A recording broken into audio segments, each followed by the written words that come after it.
नमस्कार मित्रांनो. कमळी या मालिकेच्या पुढील भागामध्ये आपल्याला असं काही बघायला मिळणार आहे की जे बघून आपलं मन पण हादरून जाईल. आणि आपण बघतो की भागाच्या सुरुवातीला घरात एक विचित्र अस्वस्थता पसरलेली आहे. कमळी वरच्या खोलीमध्ये शांत झोपलेली आहे आणि तिचा जीव वाचलेला होता, पण खाली घरामध्ये नातांचा जीव टांगणीला लागलेला आहे. अनिका ड्रॉवर मधून काही कागद शोधत असते आणि अचानक तिच्या हातामध्ये एक मेडिकल फाईल येते आणि तिची नजर एका ओळीवरती स्थिरावते आणि ती म्हणजे ब्लड डोनर. ब्लड डोनर म्हणजे राजन महाजन. क्षणभर तिचा श्वास तिथेच थांबतो आणि ती फाईल पुन्हा वाचते, पुन्हा पुन्हा वाचते आणि डोळा विस्फारते आणि चेहऱ्यावरती राग उसळतो. म्हणजे हे खरं आहे तर बाबानेच कमळीला रक्त दिलेलं आहे.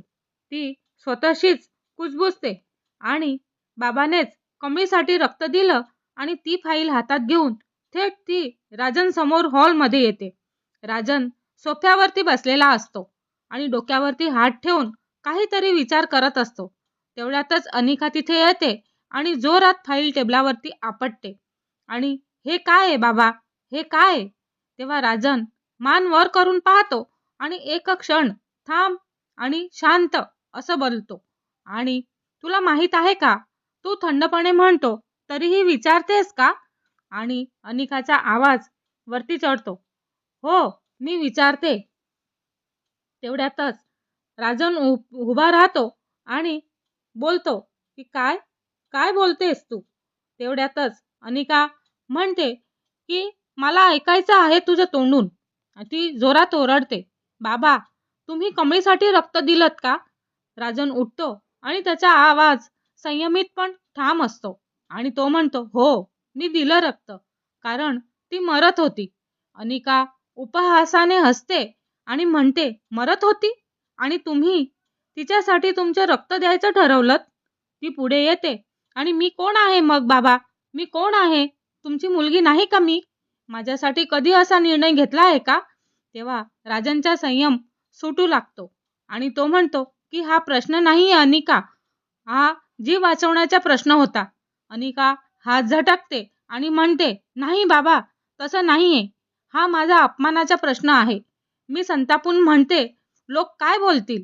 नवरा आणि मी मुलगी आहे ना तुमची, आणि मुलगी असून दुसऱ्या मुलीसाठी रक्त देताय म्हणे.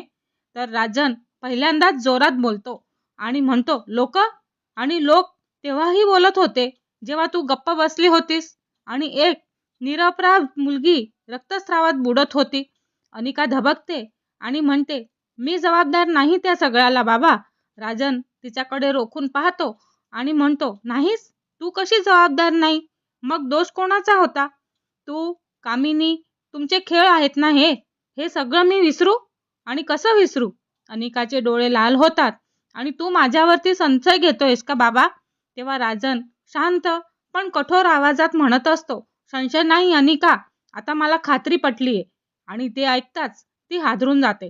आणि मग कमळी तुझ्यासाठी इतकी महत्वाची का आहे अनिका? सांग बरं. तेव्हा राजन क्षणभर तिथेच थांबून जातो आणि त्याच्या आवाजात वेदना असतात. कारण तिला वाचवणं माझं कर्तव्य होतं आणि माणुसकी अजून माझ्यात जिवंत आहे. अनिका तेवढ्यातच जोरात ओरडते आणि म्हणते, मग मी काय आहे तुझी? फक्त नावाची मुलगी आहे का? राजन खोल श्वास घेतो आणि म्हणतो की आज मला एकच कळलेलं आहे की नातं टिकवण्यासाठी फक्त नात्याचं नाव पुरेसं नसतं अनिका. आणि तेवढ्यात अनिका संतापून म्हणते, तू माझा अपमान करतोयस बाबा. राजनचा आवाज अचानक कडक होतो आणि म्हणतो, अपमान? अपमान तेव्हा झाला होता जेव्हा तू माझ्याबरोबर उभी राहूनही त्या मुलीसाठी एक शब्दही बोलली नाहीस. आणि घरात तिथेच पूर्ण शांतता पसरते. राजन दाराकडे वळतो आणि बोट दाखवत ठामपणे म्हणत असतो, ह्या घरामध्ये राहायचं असेल ना अनिका, तर माणुसकी घेऊन राहा, नाहीतर.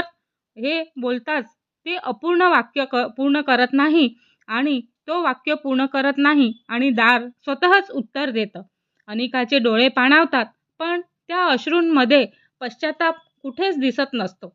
फक्त सूड आणि सूडच दिसत असतो. हे लक्षात ठेव. ती दारात थांबून म्हणते कमळीसाठी दिलेलं रक्त तुझ्या आयुष्याची मोठी किंमत चुकवून वसूल करणार आहे मी. तेव्हा राजन तिथे काहीच उत्तर देत नाही आणि तिथेच दार बंद करतो आणि वरच्या खोलीमध्ये आपली कमळी शांत झोपलेली असते. तिला माहीतच नसतं की तिच्या एक जीवदानामुळे खाली एक नातं तुटून पडलेलं आहे. राजन तिच्या खोलीच्या दारात उभा राहतो आणि हळू आवाजात म्हणतो, तुझ्यासाठी दिलेलं रक्त माझे आयुष्य बदलून टाकेल हे मला माहिती होतं. तरीही मी ते दिलं आणि अशा प्रकारे एका रक्तदानाने फक्त एक जीव वाचला नाही, तर एक नात्याचा शेवटही इथे झालेला आहे. पुढच्या भागामध्ये आपण बघणार आहोत की अनिका परत येणार का आणि कामिनी ह्या वादाचा कसा वापर करणार आणि कमळीला सत्य कधी कळेल. आणि हे सगळं पाहण्यासाठी आमच्या चॅनलला लाईक, शेअर आणि सबस्क्राईब करायला विसरू नका. धन्यवाद.